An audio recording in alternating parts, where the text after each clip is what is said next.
Famous British Criminals. Part 1. John Jack Shepherd, housebreaker and escape artist. Chapter 1. A Life of Crime. John Shepherd was a thief and highwayman, but he became a very popular figure in his lifetime because of his extraordinary courage. At least 2 plays were written about him, and society was fascinated by his life and adventures. John Shepherd's father was a carpenter in a poor part of London called Spitalfields. He had 2 sons, John, who was born in 1702, and Thomas. John was always known as Jack. The 2 brothers both became famous robbers. Jack was the first of the 2 brothers to begin a life of crime. He worked for a carpenter in London, but he soon began to spend a lot of time at the Black Lion pub in Drury Lane. It was here that he met a woman called Elizabeth Lyon, but more commonly known among her friends as Edgeworth Bess. Jack fell under her influence and they formed a partnership. "I can make you rich," she told him. "How?" he asked her. "Listen," she said. "You're a carpenter. You work in rich people's houses. That gives you the perfect opportunity to steal valuable objects." At first Jack was very successful, and no one suspected him of the robberies that were taking place in the houses where he worked. He stole valuable items for Edgeworth Bess, and she sold them for him. Jack also had another woman friend named Maggot, and she persuaded him to rob a local merchant, Mr Bains, who was a trader in valuable cloth. First Jack went to Mr Bains' house and bought some cloth in order to see what the house was like inside. He went home and put the piece of cloth in his trunk. The same night he returned secretly to the house. He broke in and stole money and other property, which he then took to Maggot. Jack did not go back to his master's home the night or the next, and his master began to be suspicious of the young man's activities. He decided to open Jack's trunk to see what was inside. He found the piece of cloth that Jack had bought from Mr Bains. When Jack finally returned home, he realized that his master now had evidence that connected him with Mr Bains. So Jack stole the piece of cloth back from his employer and hid it. When Jack's master heard about the robbery at Mr Bains' house, he was sure that Jack was involved. He contacted Mr Bains and described the piece of cloth that he had seen in Jack's trunk. Mr Bains knew immediately that Jack was the young man who had bought the cloth, and he too guessed that the purchase of the cloth was a trick to enter his house. When Jack heard that he was suspected, he pretended to get very angry. "I haven't stolen anything," he shouted.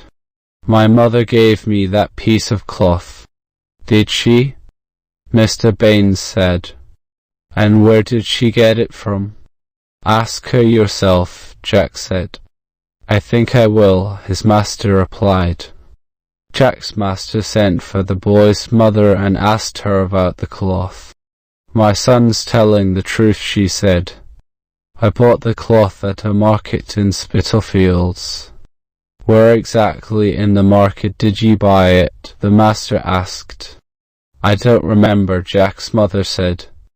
Jack's master and Mr Bains did not believe what Jack and his mother told them, but they had no direct evidence against Jack for the robbery. Despite his suspicions of him, Jack's master decided to let the boy continue to work for him as an apprentice. Jack became more and more involved in crime, and he finally became part of a gang led by Jonathan Wild, another famous criminal. He now worked for himself as a carpenter, and this meant that he continued to have easy entrance to rich people's houses. In one case, he was repairing a house belonging to an elderly gentleman in a rich area of London. He robbed the gentleman of money, jewellery, and expensive clothes. Shortly after this robbery, Edgeworth Bess was arrested and sent to a local prison. Jack went to the prison and demanded to see his friend. When the prison officer refused him permission, Jack attacked him and went in. "You're coming with me," he told Edgeworth Bess. "What do you mean?" she asked him. "I'm a prisoner here. I can't come with you." "Yes, you can," Jack told her with a laugh. "I knocked the officer out. He won't give us any trouble now." He picked up Bess and carried her out of the prison. This episode made him very popular with the criminal world in London, especially with the women. The brothers, Tom and Jack, worked together, robbing houses and selling the items that they had stolen. They also continued to work with Edgeworth Bess. They broke into the house of a merchant, Mrs. Cook, and stole some valuable items. Tom tried to sell them, but he was arrested and taken to Newgate Prison, where some of London's most notorious criminals were kept. He offered to give evidence against his brother Jack and Edgeworth Bess in order to receive a lighter punishment. The authorities looked everywhere for Jack and Edgeworth Bess, but they could not find them. One day Jack met a friend of his in the street, a man called James Sykes. Sykes knew that the authorities were looking for Jack, and he made a plan. He hoped to get a lot of money for capturing Jack. He took Jack into a pub and bought him a lot of beer. While Jack was happily drinking, Sykes sent for a constable. The constable arrested Jack and took him to prison. Jack waited until the middle of the night and then made a hole in the roof of the prison and escaped. Jack's freedom did not last long. He was soon arrested again, and this time he and Edgeworth Bess were taken to another prison. The authorities thought that Jack and Bess were husband and wife, and they allowed them to live together in a room in the prison called Newgate Ward. A few days after their arrival at the prison, Jack managed to cut off his iron chains. He then made a hole in the prison wall and removed one of the iron bars from the window. He looked down and saw that it was too far to jump to the ground. So he tied some sheets together and tied one end around a bar in the window. Then he helped Edgeworth Bess to climb down to the ground, and he quickly followed her. They were now in front of a high prison wall, but they managed to climb over it and escape into the city. The criminal class of London enjoyed hearing about Jack's adventures, and he became a hero to them. One criminal, Charles Grace, asked if he could work with Jack, and Jack agreed. Charles and Jack made friends with a young man called Anthony Lamb, who worked for a maker of mathematical instruments. They planned to rob a wealthy gentleman who lived in the instrument maker's house.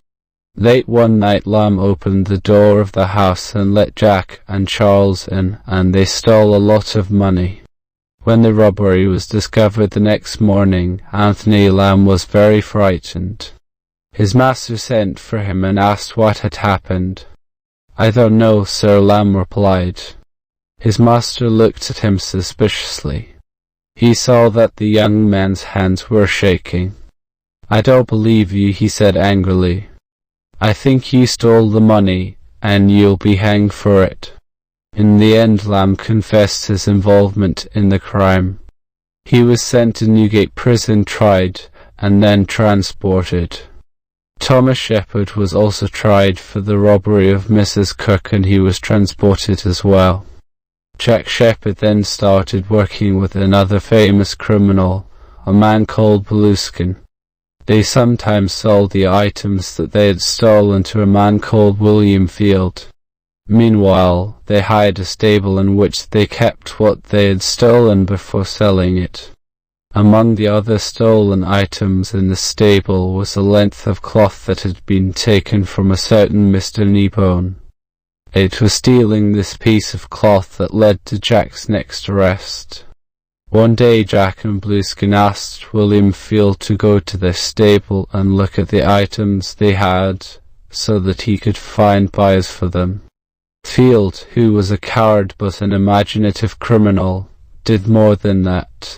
He broke into the stable and stole everything.